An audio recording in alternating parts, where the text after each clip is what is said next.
What is going on, YouTube? It is your boy, MrBaboon. We back with a reaction video. So this time we are reacting to 7 Years War.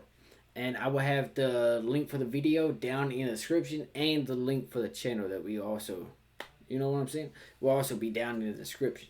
So,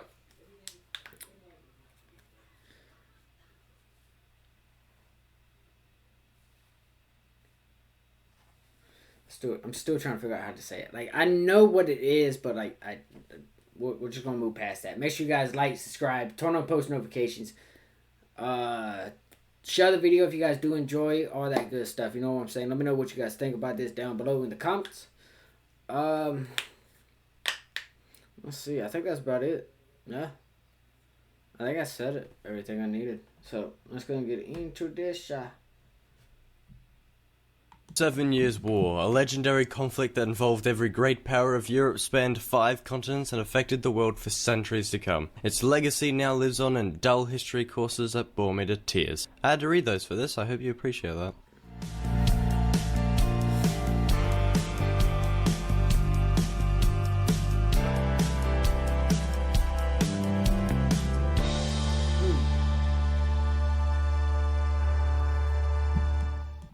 Bro, that is such a cool intro.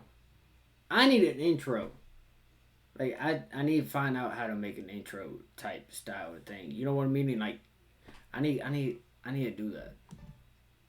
Hello and welcome to Feature History, featuring the 7 Years' War, the World War before World Wars were cool. This war of history forever lives on as a listed reason for the American and French Revolution. But honestly, I think it's way cooler than those two conflicts. I think I'm safe in assuming we've all heard of it, maybe even some aspects about it. But what were the causes, the occurrences, and the effects, the nitty-gritty, so to say? Well, turns out I made a video on that, and you're watching it. And should keep doing just that. So I'm going to attempt to delve into the Herculean task, as some would have me think, of explaining the causes of the 7 Years' War. I'll disclaim as well, I fully understand why people describe it as such a difficult task, as it's hard not to sound like a spastic as you try to cover so many things at once. We'll start with the European side of the long, torturous story. The most clear cause for the war would bring us back to 1740 with the Holy Roman Emperor Charles VI's passing. His daughter, Maria Theresa, would be the one to succeed him, inheriting his many titles and becoming the Queen of Hungary, Croatia, Bohemia, and most importantly for the sake of this video, the Archduchess of Austria, and also for the purpose of noting she'd become Holy Roman Empress later in 1745. Frederick II of Prussia, or as history would record him, Frederick the Great, questioned her inheritance, and like a fussy lawyer cited Salic law as a reason she could not inherit these titles, but rather he just wished to challenge Habsburg power. He would declare war against Austria and be joined by France, Spain, Sweden, and other countries I don't care about. The War of Austrian Succession would rage on for over half a decade, and Frederick took the chance to prove his strategical superiority at every opportunity. In doing so, he was able to seize control of the Austrian region of Silesia, dealing a serious blow to Theresa. The war would end with the controversial Treaty of Aix-la-Chapelle in 1748. Its dominant focus was that of Prussia annexing Silesia,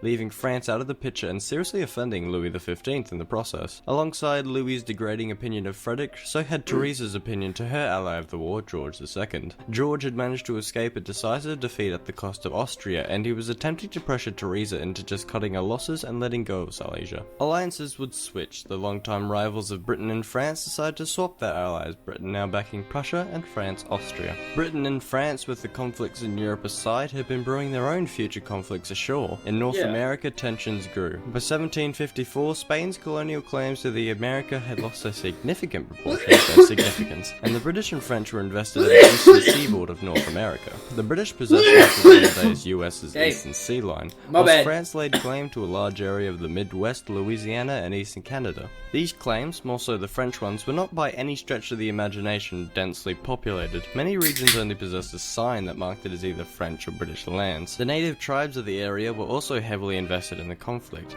as they traded with these colonial powers often, and many operated their wars in states of the resources of foreign powers. For many decades, they had been able to play the French and British off of one another to retain a form of independence and control. A line was to be drawn in the sand, and the major native powers of the region would have to choose a side. The Iroquois and the Cherokees would side with the British, whilst pretty much everyone else, being the Hurons, Algonquins, Abenakis, and Micmacs, would join the French. The French would need it as well, given their significant disadvantage in numbers due to their sparsely populated colonies. The war in the Americas would start earlier than the conflict in Europe. being dubbed the French and Indian War. The combat began in 1754. The scuffle would usually go something like the British saying, "You might have a claim, but I've got a fort," and the French would retort, "Well, you might have your fort, but I've got 3 forts." And the British would reply, "Well, you might have some forts, but I've got a gun." And then fighting began. You're welcome for those impressions. Louis XV would call this an act of war, and George would shrug his shoulders. 1754 to 1755 would generally be considered as failures for the British,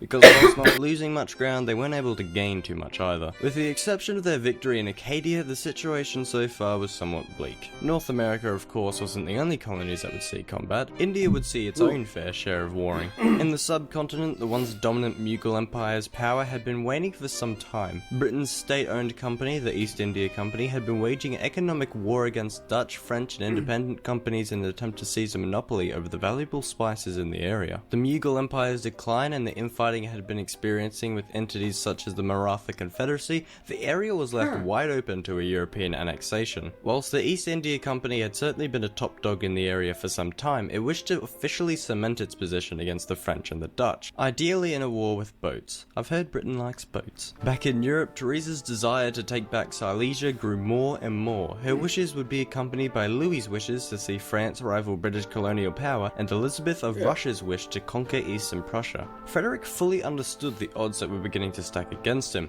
and he was not one to sit around with his thumb up his arse. He knew his enemies saw his growing power as highly threatening, but he was not one to give up Prussia's new prestige with ease. To avoid being surrounded on all sides, he would invade the Electorate of Saxony on the 29th of August.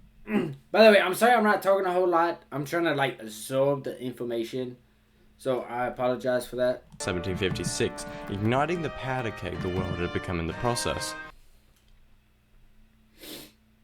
We found the right model. Now what would make you feel comfortable with the price?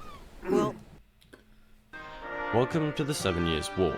Yeah. The war began in 1756. Hang on. I'm gonna do some math real fast. Let me pull out my phone, the calculator. Okay, 1756. Bro, that was like 266 years ago. 266 years ago. I mean, it's a long time, but it's not that long ago. That's crazy.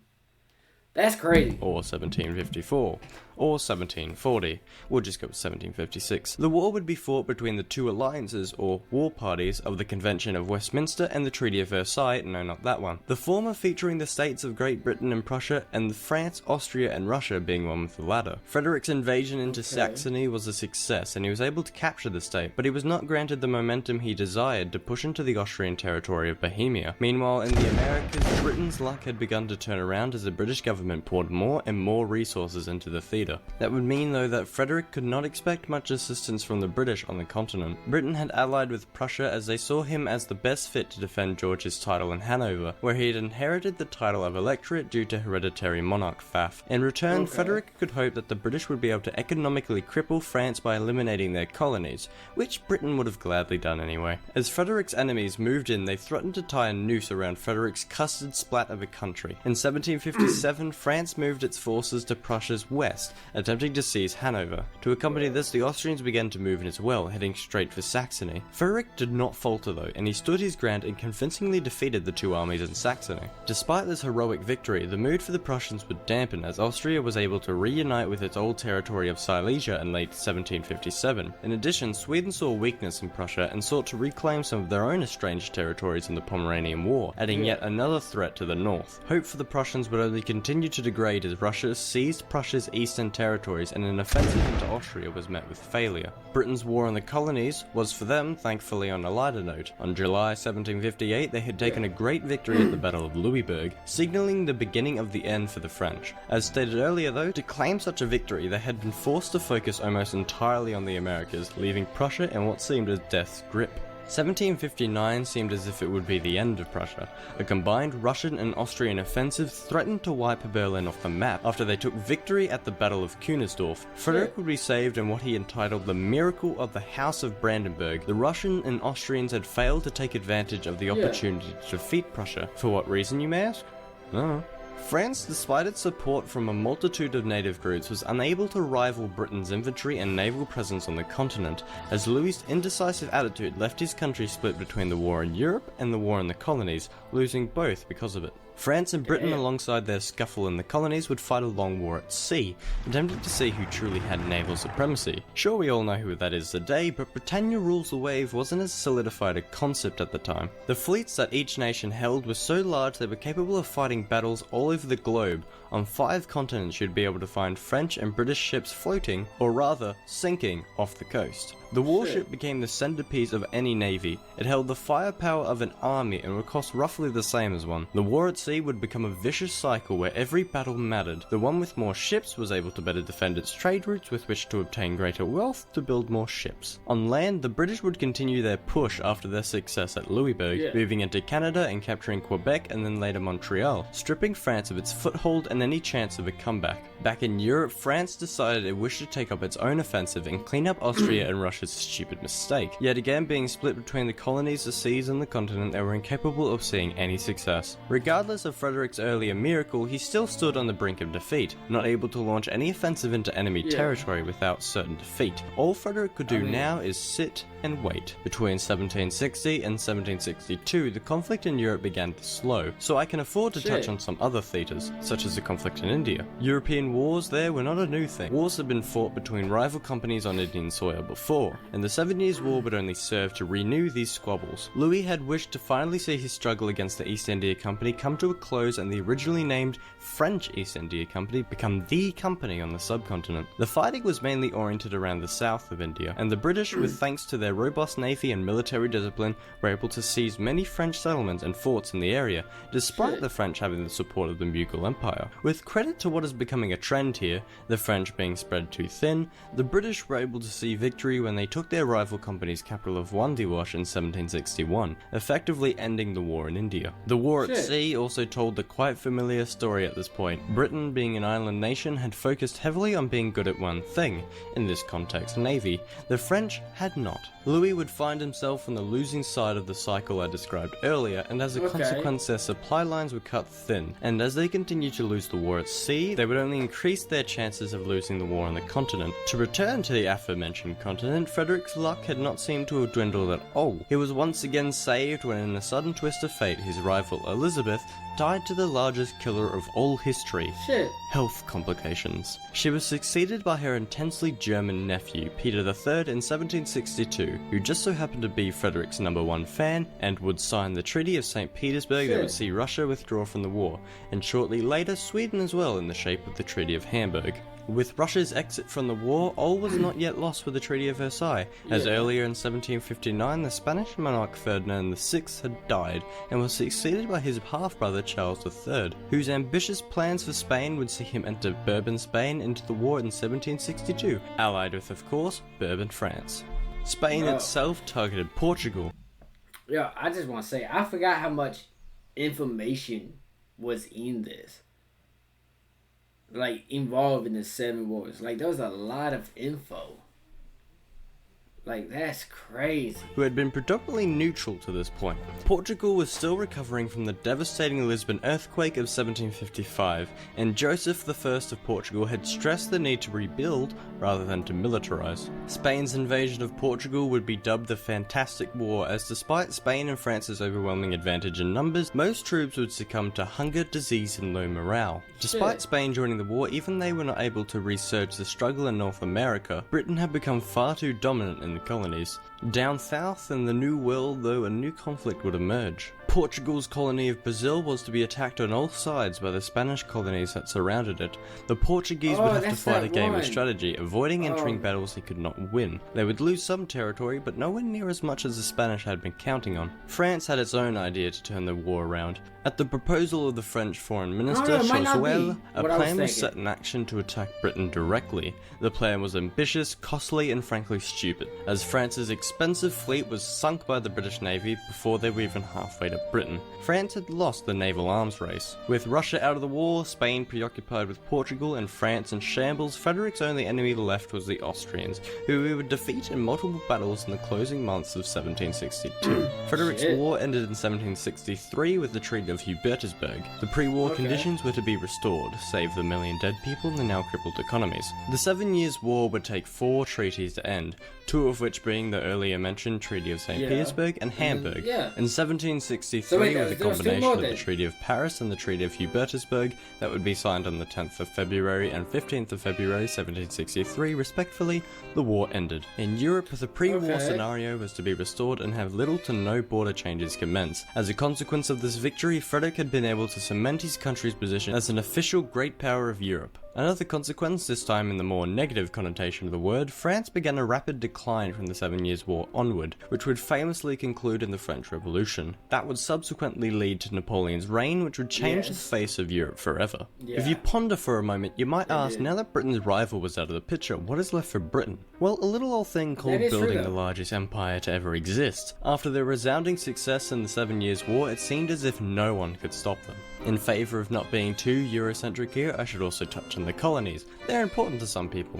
320 million people to be a bit more exact. France was made to cede its possessions in Canada to Britain and partition Louisiana between Britain and Spain. France would also lose their territory in India to the British, leaving the British to soon dominate all of India and force the Indians under colonial rule. In the Americas, the natives no longer held any power to play the two rival empires off one another, leaving them to be almost entirely subject to the will of the colonies. The will of the colonies would also be shown when they preached no taxation without representation, and had cost a lot of money and put Britain in a lot of debt to win the war in the Americas, and given the fact that the colonists saw the most reward, it seemed only right they foot the bill in the form of new taxes. I'm pretty sure we all know how this little story ended. The struggle in South America between Spain and Portugal would also lead to a future war between the two sides in 1776, which I'm sure means something, but for the love of God, I'm sick of researching this stuff. All in all, the 7 Years' War is this epic behemoth of a war that, whilst it does get mentioned, is severely unexplored by us as a people today. Whilst it is easy to get lost in the millions of things that happened in the 7 Years' War, it really is a fascinating setting. It's an 18th century world war. Like, how cool is that? Oh, right, and the societal and historical impacts play a significant part in our history. They have elephants and redcoats. It's so awesome. Yeah, that's the note I'm finishing the video on. No deep-rooted meaning, no philosophical bullshit, that's just what you get. As always, I'd like to thank my patrons and personally thank Zed for... Well, that's it for the video. I mean, it was a really good video. Really well made and everything. Really well told and everything. There was definitely a lot of information to take in. And I'm sorry I didn't really talk a whole lot in this reaction video. I was just trying to take in some of the information. You know, like, does that... I don't know if that makes sense, but, like, you know, I was just trying to absorb. Because, you know, I don't know... I know some people know this, but... You know, I mean, the majority of people do, but, you know, there is a few. But sometimes it is definitely better to listen than to speak. Because you could absorb a lot more information than what you would if you spoke. Because sometimes some people be cutting people off, so therefore not everything gets to be said. I don't know if that makes any sense. Let me know in the comments. Really well made video. I'm going to go ahead and subscribe to him as well. Nice video. Check him out in the description. Video and his channel link will be down below in the description. If you guys want to check it out, check it out. I really do appreciate it. And stay safe. Positivity is key. Motivation is key. Happiness is key. I'll see you guys in the next video. You guys stay safe. Watch out for each other too. That's another one. You guys stay safe out there.